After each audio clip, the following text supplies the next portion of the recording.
சேலம் மணிகண்டன், நீங்க எப்படி பாக்குறீங்க? தமிழ்நாட்டினுடைய வளர்ச்சிக்கு எதுவும் செய்யவில்லை கருணாநிதி அப்படின்ற ஒரு விமர்சனத்தை நாம் தமிழர் கட்சியினுடைய ஃபாத்திமா ஃபர்கானா விமர்சிக்கிறாங்க. உங்களுடைய பார்வை என்ன? நியூஸ் நேயர்களுக்கு வணக்கங்க.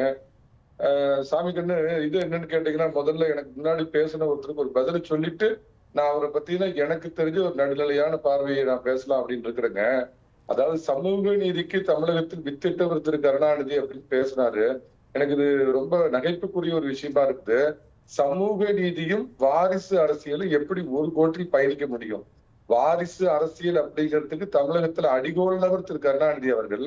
அப்ப அவர் பேசுற சமூக நீதி எப்படி உண்மையா இருக்க முடியும் அப்படிங்கிற ஒரு முரண்பாடு அவர் சொன்னாருங்க. முரண்பாடை அவர் பூசி வெளியிட்டு வேற மாதிரி சொன்னாரு. தமிழகம் இன்றளவும் எல்லாத்துலயும் நம்பர் 1 இருக்குது அப்படின்னு சொன்னா, இன்னும் 100 ஆண்டு காலம், இன்னும் 1000 ஆண்டு காலம் பேசக்கூடிய கர்ம வீரர் காமராஜர் காலத்தில் கட்டப்பட்ட கல்விச்சாலை, தொழிற்சாலை, அணை, எல்லா உள்கட்டமைப்பும் இதை தவிர இயல்பாவே இயற்கையாவே பாத்தீங்கன்னா கடல் வளம் சார்ந்த தமிழகம் அப்படிங்கிறது தான் அதுக்கு ஒரு முதல் காரணமா ஒழிய அதுல கருணாநிதி அவர்களுடைய தனிப்பட்ட பங்களிப்புன்னு நான் எதுவும் பார்க்கலங்க. தமிழக அரசியல நீங்க 2 விதமா பிரிக்கலாங்க. கர்ம வீரர் காமராஜர் ஐயா காலம், திரு கருணாநிதி காலம் அப்படின்னு பிரிக்கலாம். தமிழக அரசியலில் பாத்தீங்க அப்படின்னு சொன்னீங்கன்னா, ஒரு மறுக்கப்பட முடியாத, மறக்கப்பட முடியாத நபர் திரு கருணாநிதி அவர்கள், மறைந்த கலைஞர் அவர்கள். அதுல மாற்று கருத்தே கிடையாதுங்க. அவர்கிட்ட இருக்கிற சில பாராட்டும் அம்சங்களா நான் தான் சொல்றேன். நான் ஒரு அதிமுக பாஜக ஆதரவாளராக இருந்தாலும் எனக்கு தெரிஞ்ச நடுநிலையான சில விஷயங்களை நான் பேசுறேங்க. சாதாரண குடும்பத்திலிருந்து உயரத்தை தொட்டு கடும் உழைப்பால் உச்சத்தை தொட்டு தமிழகத்தை 5 முறை ஆண்டவர் அப்படிங்கிறது யாருமே மறுக்க முடியாதுங்க. பெரிய ஒரு கல்வி அறிவு இல்லாமையே அவர்கிட்ட இருந்த தமிழ் புலமை அப்படிங்கிறது அது எல்லாருமே வியந்து பார்க்கக்கூடிய ஒரு விஷயம். தொடர் தோல்விகள் புரட்சி தலைவர் காலத்துல தொடர் தோல்விகள் வந்த போதும் தன்னுடைய நாவன்மையால், தன்னுடைய அரசியல் செயல்பாட்டால், தன்னுடைய கட்சியை கட்டுக்கோப்பா வச்சிருந்தவர் அப்படின்னு நான் அவர்கிட்ட பாக்குற அவருடைய ஒரு நல்ல அம்சங்களா நான் பாக்குறேங்க. அவருடைய ஆட்சியை பொறுத்த மட்டும் அவருடைய 2 திட்டங்கள் நல்ல திட்டங்கள் அப்படின்னு நான் பார்வையில பாக்குறேன். குடிசை மாற்று வாரியம் அப்படின்னு கொண்டு அன்னைக்கு குடிசை இல்லாத ஒரு தமிழ்நாட்டை ஏற்படுத்துறதுக்கு அவர் முனைந்த அந்த ஒரு திட்டமும், பிற்காலத்தில் கொண்டு வந்த உழவர் சந்தை அப்படிங்கிற திட்டம் தான் என்னுடைய பார்வையில அவர் கொண்டு வந்த நல்ல திட்டங்கள், நலத்திட்டங்களா நான் பாக்குறேங்க. ஆனா இன்னொன்னு நான் ரொம்ப பாக்குற விஷயம் என்னன்னா, அவருக்கு வகுத்து கொடுத்த வழியை மாறி போய் இன்னைக்கு ஒன்றிய அரசு, குன்றிய அரசுன்னு மத்திய அரசை இழிவுபடுத்தி இங்க பேசிட்டு இருக்கிறார் முதலமைச்சர் ஸ்டாலின் அவங்க கட்சிக்காரங்களும். கடைசி வரைக்கும் நடுவண் அரசு, மத்திய அரசு அப்படின்னு தான் திரு கலைஞர் அவர்கள் குறிப்பிட்டு இருந்தாரு. இன்னைக்கு மோடி கொண்டு வந்திருக்கிற ஒரே நாடு ஒரே தேர்தலுங்கிற அன்றே ஆதரித்தவர் திரு கருணாநிதி. ஒரே நாடு ஒரே தேர்தல் அவசியம் அப்படிங்கறத அவரு சொல்லியிருந்தாருங்கிறது குறிப்பிட விரும்புறேங்க. இதுல பாத்தீங்கன்னா, ஏற்கனவே குறிப்பிட்ட மாதிரி தமிழகத்துல வாரிசு அரசியலின் பிதாமகன் தனக்காக சொல்லின் செல்வர் சம்பத்தை வெளியேற்றது, பிற்காலத்தில் தான் முதலமைச்சராக வர உதவிய எம்.ஜி. ராமச்சந்திரனை முதுகில் குத்தி கட்சியிலிருந்து தூக்கி எறிந்தது, தன்னுடைய மகன் மு.க. ஸ்டாலினுக்காக வைகோவை வெளியேற்றியது அப்படின்னு பாத்தீங்க அப்படின்னா, இல்ல இது எல்லாமே மணிகண்டன் குறுக்கீடுக்கு மன்னிக்கணும். நீங்க சொல்லக்கூடிய எல்லா விஷயங்களும் அரசியல் ரீதியிலான கருத்துருவாக்கம் தானே, அதுக்கான ஆதாரம் இல்லை. அதை எப்படி நம்ம விவாதிக்க முடியும்? ஸ்டாலினுக்காக வைகோவை வெளியேற்றினார்னு சொல்றதும், எம்ஜிஆர் வெளியேற்றப்பட்டார் அப்படின்னு சொல்றதும் வாரிசு அரசியல் பட்டியலில் ஆதாரங்கள் இல்லாமல் சொல்ல முடியாது. எதிர்கட்சிகள் வைக்கக்கூடிய குற்றச்சாட்டு, விமர்சனம் தானே இதெல்லாம். அரண்மனை ரகசியம் அங்காடி பரிசயம்னு ஒரு பழமொழி சொல்லுவாங்க.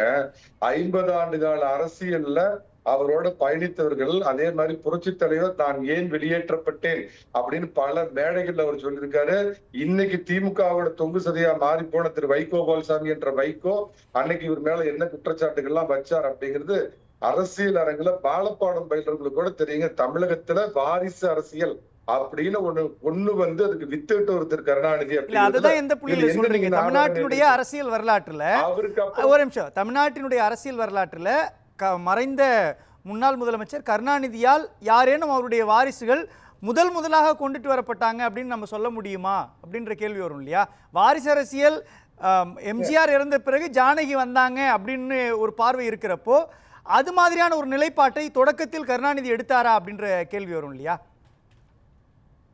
ஏங்க திட்டமிட்டு தனது மகன் திரு ஸ்டாலின் அவர்களை அரசியல்ல படிப்படியா கொண்டு வந்து அந்த இடத்துல உட்கார வச்சாரு. அவருடைய மகன் அழகிரிங்கிற ஒரு மத்திய அமைச்சர் ஆக்கினாரு. கனிமொழி அப்படிங்கிற தன்னுடைய மகளை பாத்தீங்கன்னா MP ஆக்கினார். தான் இருக்கிறப்பயே தன்னுடைய மருமக பிள்ளைய மந்திரி ஆக்கினாரு.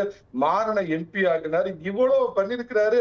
குடும்ப அரசியலுக்கு என்ன சார் ஆதாரம் இருக்கிறது?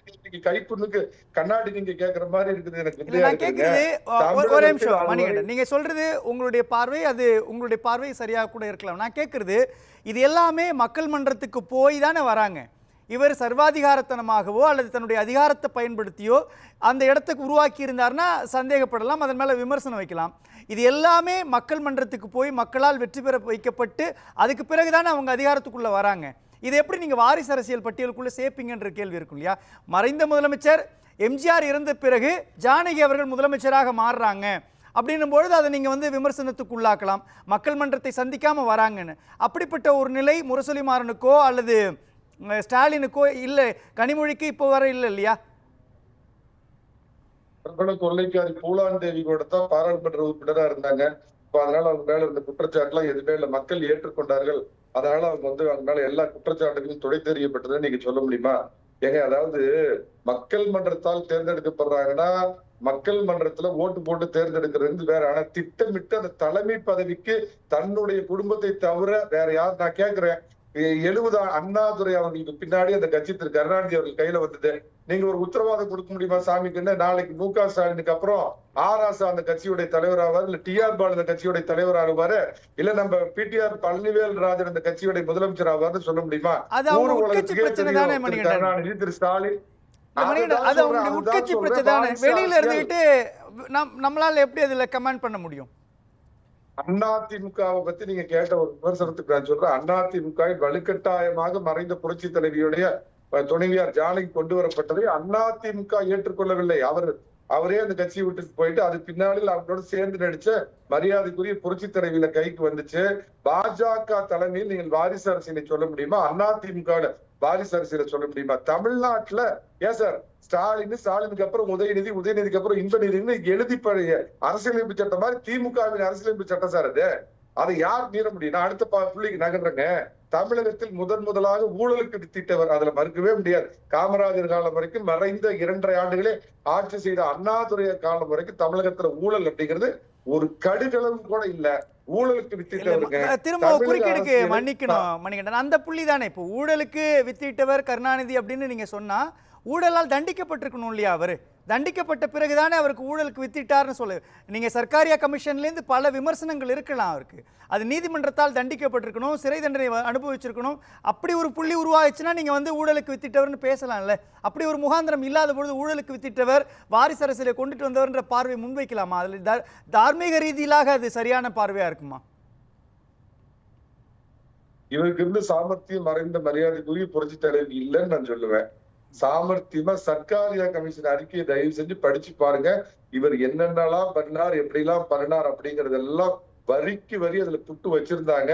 அந்த சர்க்காரியா கமிஷன் மீது நடவடிக்கை எடுக்க கூடாதுங்கிறதுக்கு பிற்காலில் சதிகாரி இந்திரா, சண்டாளி இந்திரான்லாம் சொல்லிட்டு நேருவின் மகளே வருக, நிலையான ஆட்சி தருகன்னு போய் அதுக்காகவே கூட்டணி வைத்தவர். அது ஒண்ணுங்க. தமிழக அரசியலில் தரம் தாழ்ந்த விதத்தில் எதிர்கட்சியை விமர்சிச்ச அப்படிங்கிற ஒரு புதிய வரலாற்றை உருவாக்குனாருங்க.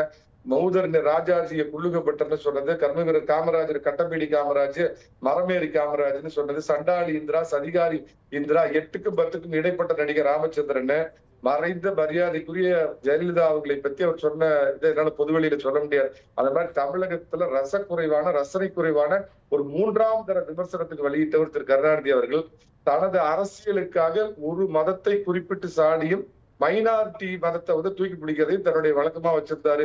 ஹிந்து என்றால் திருட, ராம எந்த காலேஜ்ல இன்ஜினியரிங் முடிச்சான்னு தொடர்ந்து இந்து மதத்தை அவதூறு பண்றது, அசிங்கம் பண்றது, அது மூலமா ஏதோ மைனாரிட்டிக்கு அதை பார்த்து சந்தோஷப்படுறாங்கிற மாதிரி ஒரு புது ட்ரெண்ட தமிழகத்துல இது பண்ணாருங்க. இலங்கையில் இருந்து திரும்பி வந்த இந்திய அமைதிப்படை IPKF வந்து இவங்க இலங்கை தமிழர்களுக்கு எதிராக நடந்து கொண்டார்கள், ஆகவே நான் வரவேற்க போக மாட்டேன் அப்படின்னு 89 முதலமைச்சரா இருந்தது சொன்னவரு பிற்காலத்தில் திரும்ப முதலமைச்சரா இருக்கிறப்ப 1.5 லட்சம் தமிழர்கள் கொன்றொழிக்கப்பட்ட போது காலையில டிஃபனுக்கு மதிய சாப்பாட்டுக்கு நடுவுல நாடக உண்ணாவிரதம் இருந்துட்டு ஒரு அடிமை இன்னொரு அடிமைக்கு என்ன உதவி செய்திட முடியும்னு நாடக வசனம் பேசிட்டு வீட்டுக்கு போயிட்டாரு. அதே அந்த அரக்கு மாளிகையில் வாழ்ந்த 1.5 லட்சம் தவறுகளை கொன்றொழித்த ராஜபக்சே வீட்டுக்கு தன்னுடைய அன்பு மகள் கனிமொழியும் டிஆர் பாலையும் இன்னைக்கு இவங்க நிலை வித்வானா இருக்கிற திருமாவளவனை அனுப்பிச்சு நல்லா விருந்து சாப்பிட்டுட்டு பரிசு பொட்டி வாங்கிட்டு வந்தது மறக்க முடியாத வரலாறு. முதல் சுற்று பார்வையா நான் வச்சுக்கிறேன். வாஜ்பாய் ஒரே ஒரு வார்த்தை, வாஜ்பாய், மன்மோகன் சிங், தேவகவுடா, எல்லா குஜராத் எல்லாத்துக்கிட்டும் ஏறத்தால 20 ஆண்டுகள் மத்திய அரசுல இருக்கிறப்ப மாநில சுயாட்சினா வாயை இறுக்கி மூடிக்குவாரு. ஆனா எப்பெல்லாம் எதிர்கட்சிக்கு வந்துட்டாரோ அப்ப மத்தியில் கூட்டாட்சி, மாநிலத்தில் சுயாட்சி, இன மொழி உணர்வை தூண்டி தமிழரை எந்த நேரத்திலையும் ஒரு கொதிநிலையில வச்சிருந்த அரசியலுக்கு சொந்தக்காரர் அமரர் கருணாநிதி. பேசலாம்.